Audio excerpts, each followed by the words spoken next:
आज बना रहे हैं बिल्कुल मार्केट जैसा आम पापड़।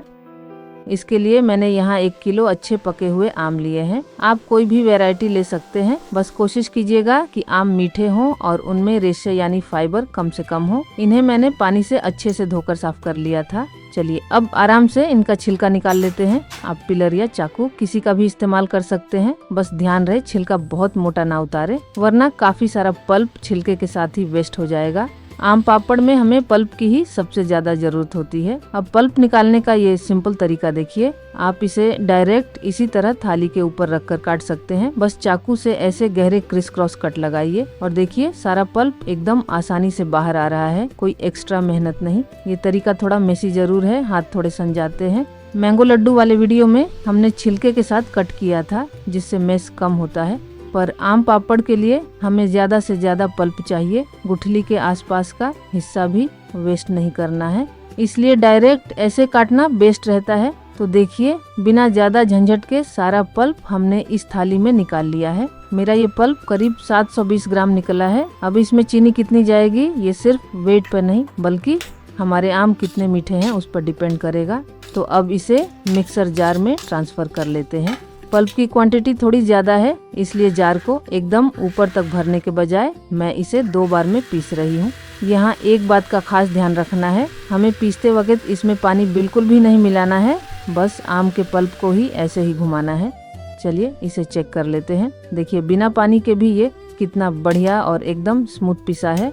मेरे वाले आम में रेशे नहीं थे, लेकिन अगर पीसने के बाद भी आपको अपने पल्प में आम के चंक्स या धागे जैसे रेशे दिखाई दे तो एक बार इसे छलनी से जरूर छान ले।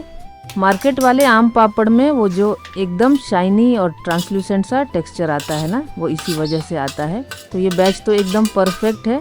फटाफट से बाकी का बचा हुआ पल्प भी पीसकर इसी में मिला लेते हैं, ताकि हम बिना रुके सीधे इसे पकाने के प्रोसेस पर चल सके। अब गैस पर एक कढ़ाई रखेंगे। कोशिश कीजिएगा कि कढ़ाई थोड़े भारी तले की हो, ताकि पल्प नीचे चिपके नहीं। अब ये सारा का सारा पल्प हम इसमें डाल देंगे। बाउल को भी अच्छे से क्लीन कर लेते हैं, कुछ भी वेस्ट नहीं जाना चाहिए। गैस को मीडियम लो पर सेट करके इसे चलाना शुरू करते हैं। इसे पकाते हुए मुझे मुश्किल से 2 मिनट ही हुए हैं। पल्प हल्का गर्म हो गया है, तो बस इसी स्टेज पर इसमें चीनी जाएगी। मैंने आपसे कहा था ना कि चीनी का अंदाजा कैसे लगाना है, वो बताऊंगी। तो देखिए मेरे आम काफी मीठे हैं और पल्प लगभग 720 ग्राम था, इसलिए मैं इसमें करीब 200 ग्राम यानी 1 कप चीनी डाल रही हूँ। अगर आपको लगे कि आपके आम थोड़े खट्टे हैं तो आप चीनी की क्वांटिटी अपने हिसाब से थोड़ी सी बढ़ा सकते हैं। चीनी डालते ही आप एक चेंज नोटिस करेंगे, जैसे जैसे चीनी मेल्ट होगी हमारा पल्प थोड़ा पतला होने लगेगा और इसमें एक बहुत ही बढ़िया सी ग्लॉसी शाइन आ जाएगी। बस अब इसे हमें लगातार चलाते हुए पकाना है। धीरे धीरे ये गाढ़ा होना शुरू होगा और फिर ये थोड़ा खदकने लगेगा।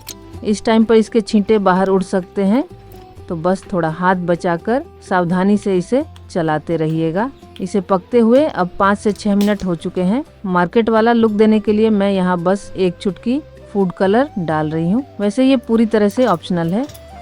अब इसी के साथ फ्लेवर को बैलेंस करने के लिए हम डालेंगे आधा चम्मच काला नमक और 1 चम्मच नींबू का रस। नींबू डालना बहुत जरूरी है, इससे चीनी क्रिस्टलाइज नहीं होगी और आम का टेस्ट और भी उभर कर आएगा। अगर आपको थोड़ा चटपटा आम पापड़ पसंद है तो आप यहाँ आधा चम्मच लाल मिर्च पाउडर भी ऐड कर सकते हैं। अब मेन काम बस इसके पकने का है। हमें इसे तब तक पकाना है जब तक ये अच्छे से गाढ़ा और हल्का सा ट्रांसल्यूसेंट यानी आर पार दिखने वाला ना हो जाए। इसे छोड़ना बिल्कुल नहीं है, लगातार चलाते रहें, वरना पल्प तुरंत तले में लग सकता है। अब जब तक ये पक रहा है हम साइड में एक जरूरी तैयारी कर लेते हैं। जिस थाली या ट्रे में आपको आम पापड़ जमाना है उसे पहले ही थोड़ा सा घी लगाकर अच्छे से ग्रीस कर ले।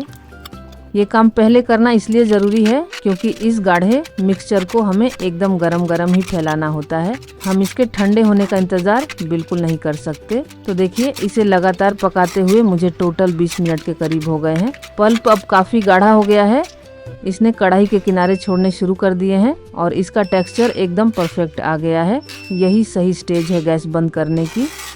हमारा मिक्सचर पूरी तरह तैयार है। अब बिना कोई टाइम वेस्ट किए इसे फटाफट अपनी ग्रीस की हुई थालियों में ट्रांसफर कर लेते हैं। थाली हमने पहले ही घी लगाकर रेडी रखी थी।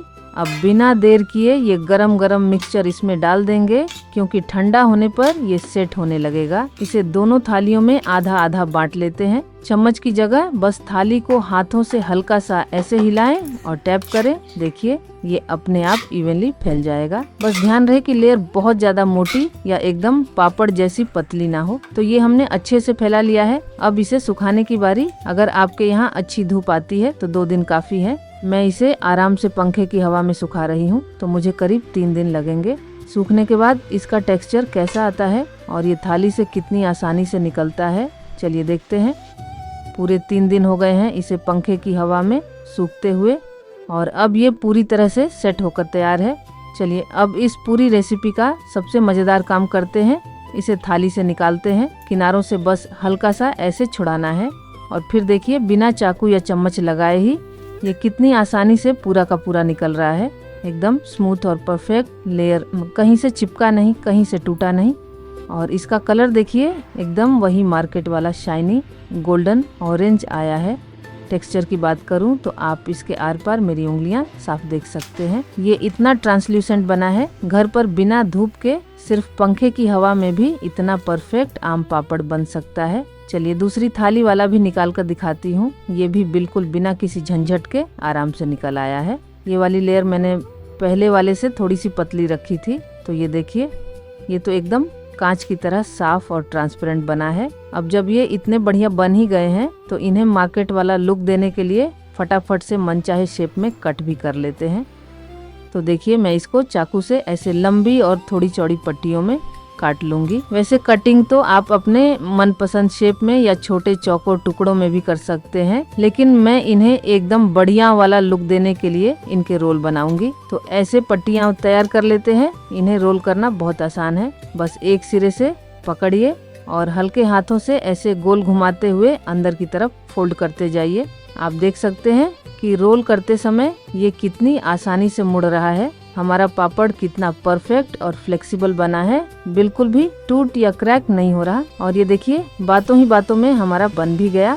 और ये लीजिए हमारे शानदार आम पापड़ की प्लेट सजकर बिल्कुल तैयार है। लग रहे हैं ना एकदम मार्केट वाले महंगे आम पापड़। कलर और शाइन दोनों एकदम परफेक्ट आए हैं। इन्हें तो बस देखते ही खाने का मन कर जाए। चलिए एक पीस मैं आपको तोड़कर भी दिखाती हूँ। देखिए ये कितना सॉफ्ट बना है, एकदम आराम से टूट रहा है। मार्केट वाले पापड़ की तरह दांतों में खींचने वाला नहीं, बल्कि इसका एकदम परफेक्ट और च्यूवी टेक्सचर आया है।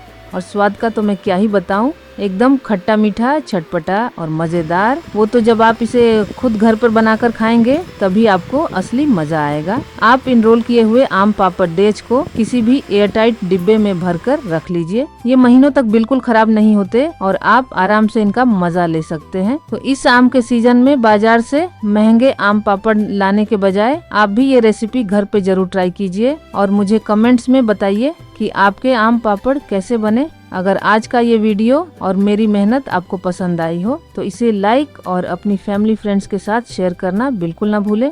ऐसे ही आसान, परफेक्ट और मज़ेदार रेसिपीज के लिए चैनल को सब्सक्राइब जरूर कर लें। तो मिलते हैं अगली वीडियो में एक नई रेसिपी के साथ। तब तक के लिए टेक केयर और हैप्पी कुकिंग।